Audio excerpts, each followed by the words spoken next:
Palume kõigil Eesti Vabariigi hümni auks tõusta.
Võite istuda. Lugupeetud Tallinna Gümnaasiumi õpilased ja õpetajad. Täna kogunesime siia selleks, et koos tähistada Eesti Vabariigi sünnipäeva. Juba esmaspäeval, 24. veebruaril tähistame Eesti Vabariigi 107. aastapäeva. Tervitussõnaga kutsume lavale meie Gümnaasiumi huvijuhi Anna Luigi.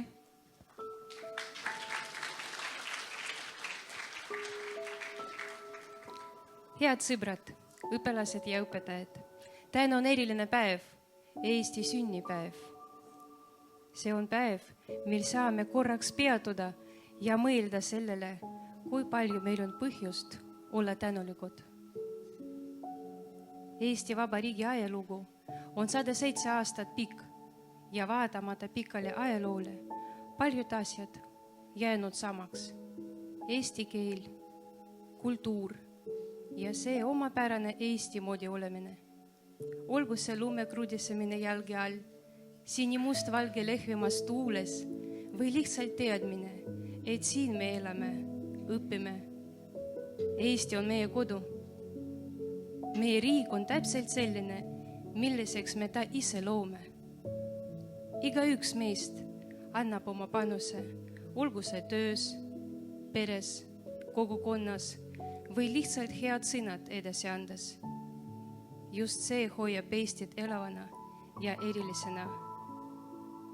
Täna on hea päev tunda uhkust kõige selle üle, mida me oleme ühiselt saavutanud ja vaadata lootusrikkalt tulevikku.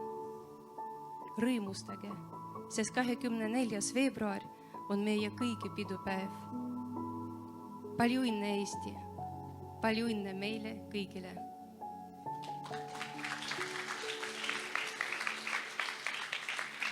Täname teid, Anna. Nüüd on aeg välja kuulutada meie tänase aktuse teema. Teatavasti tutvusime eelmisel aastal Eesti muuseumitega. Aga selle aasta teemaks on Eesti kaasaegsed hooned, rajatised, ehitised ja väljakud. Igal aastal valitakse Eestis aasta betoonehitis, aasta puitehitis ja aasta maakodu.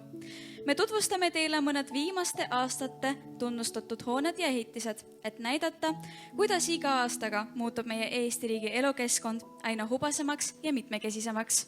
Lisaks sellele näitame neid kohti, mida soovitavad külastada meie kooli õpetajad.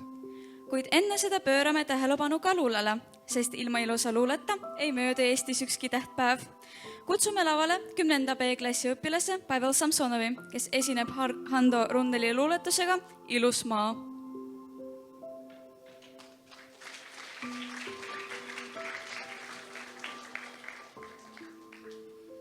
Ilus on suvi ja õhtu, loengu värve langeb me peale. Ilus on öö, tähtede vöö, võimsaid soove kirgab me peale. Tähed, mis õhtuti tõusevad, hommikul tagasi rändavad isade maale. Õhtud, mis öö aega sõuavad, hulguvad, otsivad, jõuavad pärale hommikumaale. Ilus, ilus, ilus on maa, mida armastan. Suur aitäh, Pavel! Nüüd pakume teile vaatamiseks meie esitluse esimese osa, kus on esitatud viimaste aastate parimad aasta betoonehitised.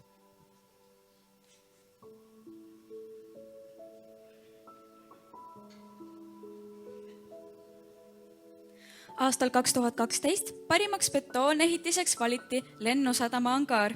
Usun, et paljud on selles unikaalses hoones kindlasti olnud. Asub meie linnas Põhja-Tallinna linnaosas. Aastal 2014 sai aasta betoonehitiseks meie Lasnamäe linnaosas asuv Tondiraba jäähall. Oleme seal ka spordipäevi läbi viinud ning meie kooli õpilased tegelevad selles jäähallis jäähoki ja iluuisutamisega. Aastal 2015 parimaks betoonehitiseks tunnustati Ihaste sild Tartus. Silla kogupikkus on 400 meetrit. Loodan, et ka meie koolis kasvavad tulevased sildade ehitajad ja projekteerijad. Ka 2016. aasta parim betooniehitis asub Tartus ja selleks on Eesti Rahva Muuseum. Hoone ilma milleta ei olegi võimalik Eesti kultuuri ette kujutada. Aastal 2019 aasta betoonehitiseks sai Sisekaitseakadeemia. Meie kooli tulevased politseinikud alustavad oma õpinguid just selles soliidses betoonhoones. Aastal 2020 läks aasta betoonehitise tiitel Viimsisse, kus asub Laaneotsa maja. Väga ilus elukoht. Aastal 2021 tunnustati Tallinna Sadama kruiisiterminal. Inimeste sõnul on see väga romantiline koht päikeseloojangu nautimiseks. Aastal 2022 parima betoonehitise tiitli said Järvetorni Tallinnast. Minu maitse see küll ei ole, aga kunstiilu ongi suhteline ja väga individuaalne. Aastal 2023 tunnustati aasta betoonehitiseks eramu Pirita Purje tänaval. Nagu näha, muutub betoonist eramajade ehitamine üsna populaarseks.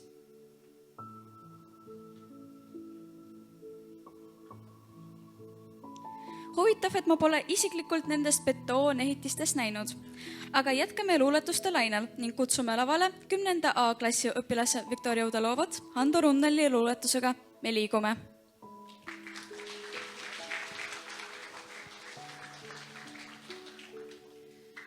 Me liigume loogeldes loengu poole. Me mõõdame päevaga määratud tee. Me liigume loogeldes loengu poole. Me süda on rahul, meid rõõmustab.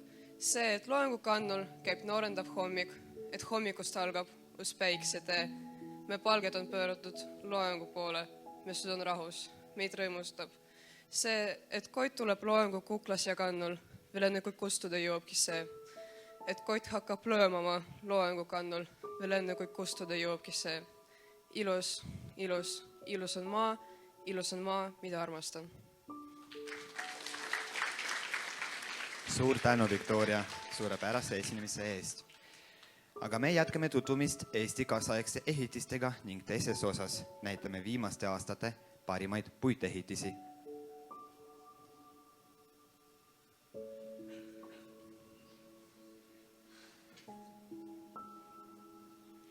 Aastal 2023 parima puitehitise tiitli said Pelgulinna riigigümnaasium ja Kloogaranna maamaja. Maamaja on väga muinasjutuline ja omapärane.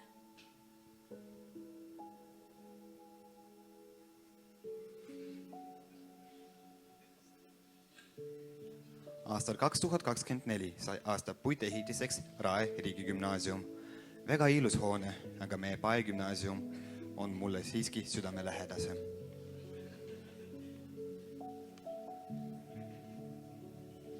Aastal 2019 sai aasta puitehitiseks Tuliveesala piiritusmuuseum Liimala külas Ida-Virumaal.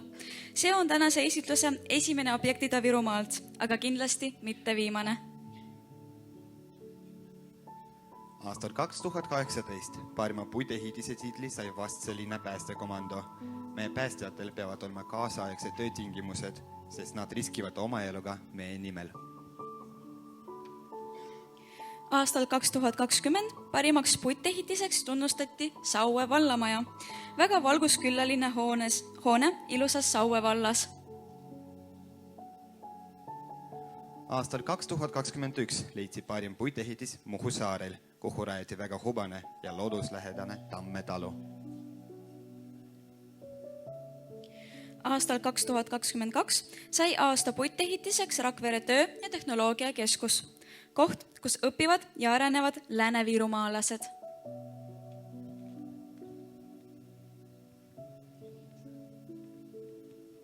Kõik ju teavad, et puu on looduslik ja Eesti tingimustes loomulik ehitusmaterjal. Nüüd on õige aeg liikuda laulude juurde. Kutsume lavale meie kooli mudilaskoori koos solisti Kelle Lanni Espinosaga. Nad esitavad laulu Siin ta on, see minu kodu. Muusikaline juht on muusikaõpetaja Arvo Luik.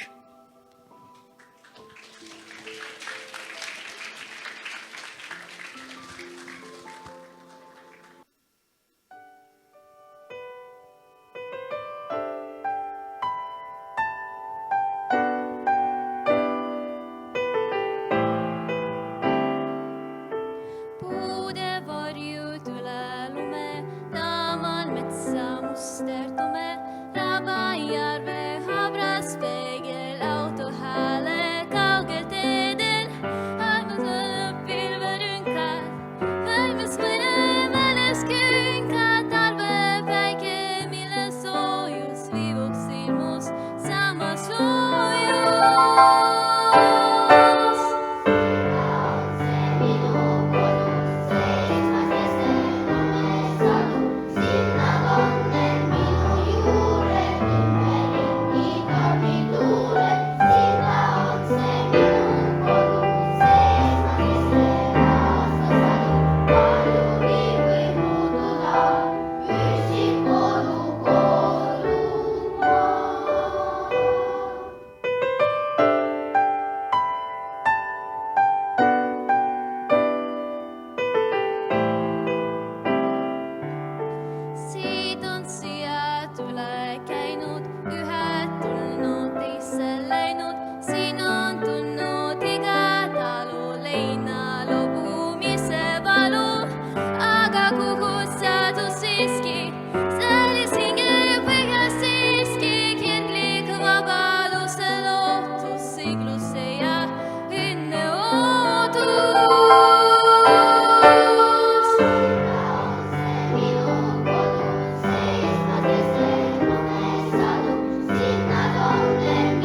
on aga aeg vaadata, millised Eesti kodud on aastate jooksul saanud aasta maakodu tiitli.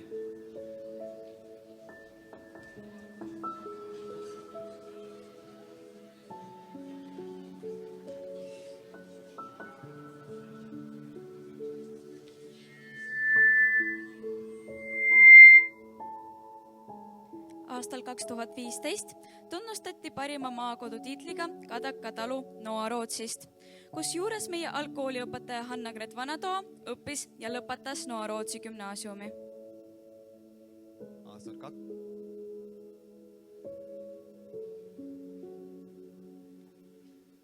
Aastal 2016 parima maakodu tiitli sai stiilne ja maitsekas Muuli talu Tahkurannast. Hea näide meie inimeste stiili tunnetusest. Tere tulemast tagasi Muhumaale, kus aastal 2017 sai aasta maakoduks Tooma talu. Aastal 2018 tuli parim maakodu jälle Pärnumaalt, kus selle tiitliga tunnustati Merimetsa talu, hästi hoolitsetud väike koht. Aga aastal 2019 läks aasta maakodu auhind Kaberneemele, kus päikese käes õitseb suurepärane rookatusega maakodu. Aastal 2021 pärjati aasta maakodu tiitliga Märjamaal asuva Vidova talukompleksi. Siin on katuse materiaaliks traditsiooniline puulaast, ehtne lastukatus. Aastal 2023 läks parima maakodu auhind Valgamaale, kus asub Tammeoru talu ning katuseks on väga haruldane murukatus. Möödunud aastal saavutas aasta maakodu tiitli Hubane Kehtna Loobergi talu. Väiksuses peitub ilu.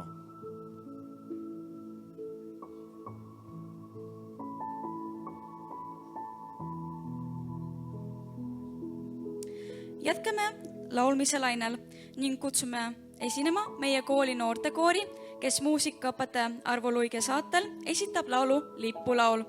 Palun tõusta üles.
Tahtsin ma elada suures linnas, kuid vaadates neid ilusaid, hubaseid maakodusid, ei ole ma sugugi kindel oma valikus. Võib-olla tasub mõelda väikse maakodu soetamisest ja linnakäärast põgenemisest. Loodan, et kutsud siis mind ka külla. Aga meie esitluse viimases osas näitame teile meie õpetajate soovitusi, mida te võiksite õpetajate arvates koos oma vanematega või sõpradega külastada.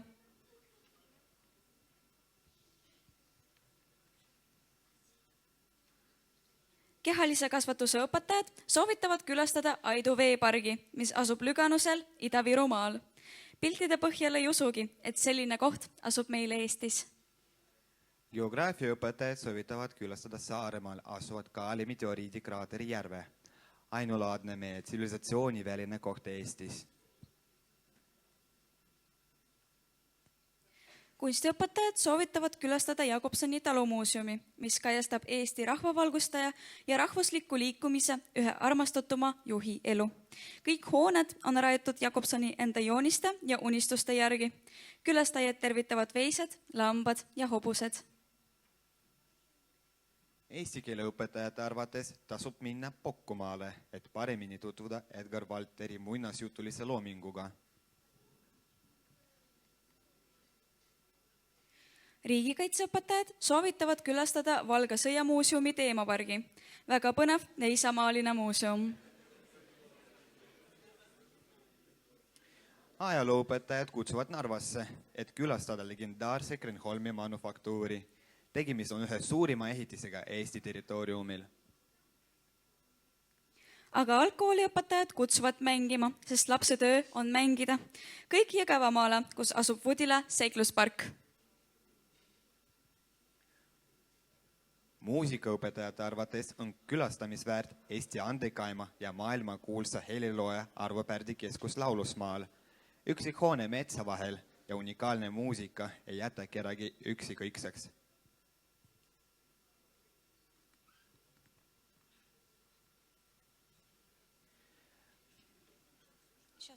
Mind kõige rohkem kõnetas Aidu veekeskus ning loomulikult ka Vudila mängupark. Mina aga kavatsen minna Laulasmaale, legendaarse Eesti helilooja Arvo Pärdi keskusesse. Lugupeetud õpetajad ja õpilased, meie piduliku aktuse viimaseks etteasteks ongi Arvo Pärdi teost Spiegel im Spiegel, Tallinna Paegümnaasiumi abiõpetaja Ladislav Safarovi ja tema talendika õe Vesna Safarovi esitluses. Aga enne...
suur tänu, Vladislav ja Vesna.